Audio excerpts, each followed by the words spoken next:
Aurelia was a land of light and magic, where the fragrance of flowers filled the air at every moment. The houses there were so beautiful that they looked even more enchanting than dreams. In this land lived two dear friends, Lyra and Celine, who shared every joy and dream together.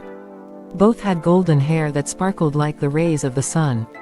Lyra's hair was silky and straight like flowing silk, while Celine's was thick and curly. Lyra's eyes were as deep as the ocean, shining like clear crystal, while Celine's eyes glimmered like silver in moonlight. Since childhood, they grew up side by side, playing, studying, and learning magic together. Lyra possessed the magic of flowers, able to breathe life into dead seeds and turn stones into blooming blossoms. Celine had command over the winds, she could summon storms or make leaves dance gracefully in the air. The time came for a new queen of Aurelia to be chosen. The old queen, Aurelia, had no daughter, so destiny itself had to decide who would inherit the throne. In the grand crystal hall, young fairies stood with hopeful hearts.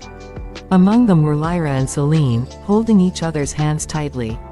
Lyra whispered nervously that she was afraid, and Celine squeezed her hand with a smile, promising that whatever happened, they would always remain together.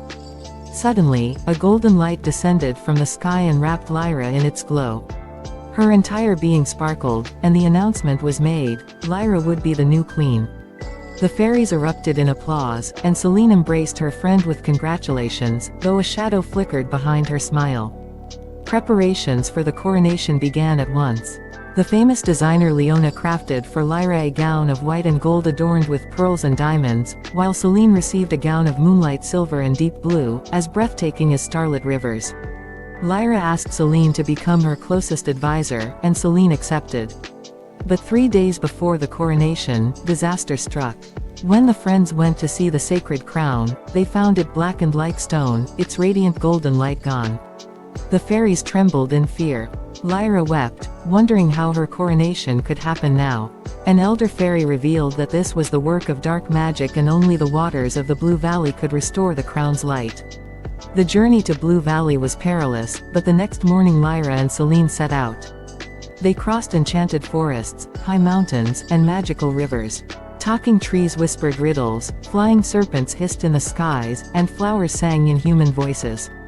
Lyra grew weary, but Celine urged her forward with a strange smile.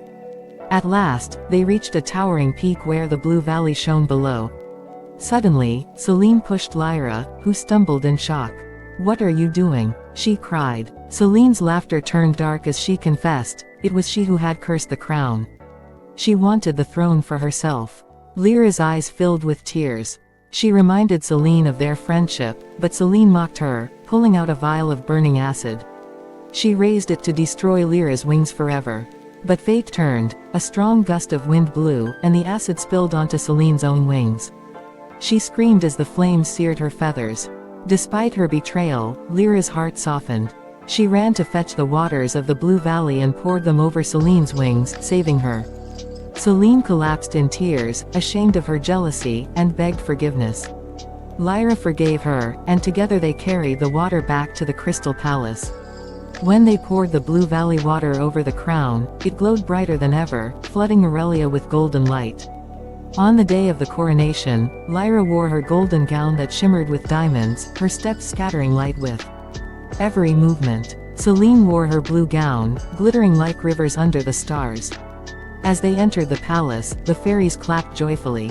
Lyra ascended the golden throne, surrounded by a circle of light, as if the sky itself bowed to her. Celine lifted the crown with reverence and placed it gently on Lyra's head.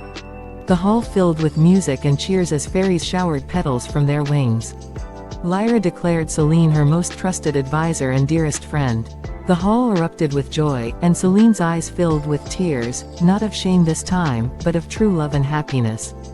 Thus, Queen Lyra ruled with kindness and justice, and Celine stood loyally by her side. They proved that real friendship survives through forgiveness and sacrifice, while envy only brings ruin. If you loved Queen Lyra's story, don't forget to like, comment your favorite moment, and subscribe for more magical tales.